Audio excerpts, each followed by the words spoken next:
You may notice there's 3 separate observatories down here. This is called Submillimeter Valley because all of these telescopes are submillimeter telescopes. A submillimeter telescope is definitely what we call a specialty telescope, and they specialize in observing objects that are either blocked out by dust in outer space or objects that are cold. Basically what they're looking at is microwaves. They're not looking at an actual image. It's just data feeding into a computer. Microwaves from outer space. This is the Caltech Submillimeter Observatory. It has a 10.4 meter dish, making it the second most powerful submillimeter telescope on Earth. It was assembled in California. It was then disassembled, shipped here to Hawaii, and then reassembled with cheap grad student labor. Before I move to the next telescope, one last thing I did announce. I want you to check your parkas right now. Missing gloves or missing hood. Get Gordon's attention and he'll set you up because we charge for him on the summit. Now, you're missing that. Okay, so the next submillimeter telescope is this one out here, this white cylindrical building. That is the James Clerk Maxwell Submillimeter Observatory. That is the most powerful submillimeter telescope on Earth. It has a 15-meter dish, just about the width of a basketball court.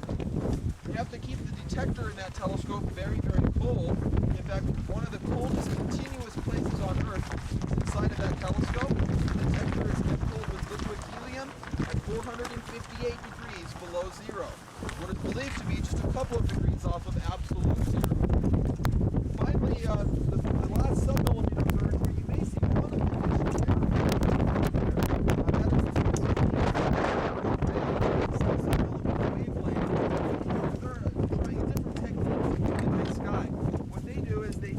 several telescopes that they can spread out. By spreading them out, it increases their accuracy and their clarity. Telescopes close to each other, and that increases the distance that they can observe. They can also use these 3 telescopes together, which gives them about a 30-meter aperture. Pretty amazing. Now we go up to the optical building up on the hill there. That is the National Astronomical Observatory of Japan. It was actually a Japanese name for what we call the Pleiades, 7 sisters. If you look at the symbol on a Subaru car, that's the Pleiades. Although it's named Subaru, it's mostly funded by Mitsubishi. Very good marketing team, I guess. That is the most expensive telescope on Earth at $350 million. It houses an 8.3 meter single-piece glass mirror. It is what's known as the perfect mirror. That's what astronomers call that mirror. The mirror alone costs about $150 million. That mirror is so smooth and so perfect that if you were to take that 27-foot mirror and spread it out to the width of the United States, the largest bump would be about half of an inch. It is an extremely smooth, perfectly smooth, clear mirror. That is one of the most powerful optical telescopes ever made. To the right of that, you see the twin Keck domes, Keck 1 and Keck 2. And those are indeed the most powerful telescopes that man has ever made. And I mean much more powerful than Hubble Space Telescope. And these days, even better pictures than Hubble Space Telescope because of a new technology they developed called adaptive optics. The Keck observatories house 10-meter mirrors, but it's not a single piece mirror. It's a mirror made up of 36 pieces put together like a puzzle. They can use those telescopes together like binoculars, which gives them an 80-meter aperture, smashing any other telescope ever made. To the right of that, above my van, the small silver dome in the distance is the NASA Infrared Observatory. That's a telescope that's a little outdated. It has a 3-meter dish. It was built to support Voyager. Voyager's gone now, out of the solar system, so they spend half their time at least studying the moons of Jupiter and Saturn. To the right of that, we have the white dome furthest away from us, the Canada-France-Hawaii telescope. Another bit of an outdated telescope built in the 1970s. It has a 3.6 meter mirror, but it's a very thick and very heavy mirror. They thought that was a little more stable in the past and that would be better. Really, you want a larger diameter, not a thick mirror. But what's nice about that heavy mirror is it can support heavy instruments, and attached to that telescope is MegaCam, one of the more powerful digital cameras on Earth at 360 megapixels. So to the right of that, we have the Silver Dome. Kind of looks like some people call it the silver hamburger, I guess. That's the Gemini telescope. Anybody know what Gemini means? Twin? Twin, that's right, twin. So they built that telescope. Once they had the plans and the site done, they took the plans down to South America and said, build us another one just like it. So there's Gemini North and Gemini South.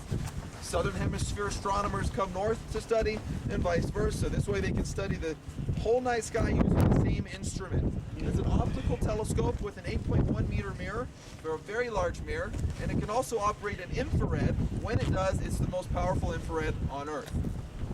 To the right of that, we have the White Dome with the protrusion. That's the University of Hawaii 88-inch optical telescope. That was the second one built on Mauna Kea, and it's the first one scheduled for demolition. They're going to tear it down in about a year. They'll be building a telescope in its place. Its sole purpose is to find objects that may be on a collision course with Earth. Seems like something kind of important, right? Ask the dinosaurs. To the right of that, we have the small silver dome there. That's the UKIRT, United Kingdom Infrared Telescope, and that is the most powerful solely infrared telescope on Earth. You see it moving around later tonight. It's often remotely controlled from Edinburgh, Scotland. And finally, way off to the right, the small white dome is the University of Hawaii 36-inch robotic telescope. It's the site of the first telescope on the mountain, the 24-incher. It used to be that it didn't have a heated control room, so they turned it into a robotic telescope, so those spoiled grad students can just sit in their dorm room and move it around. Say aluminum up here. Aluminium. Aluminium. Do we see about getting a hood? Oh yeah, you got one on you. Oh, I just gotta bring it up. Okay.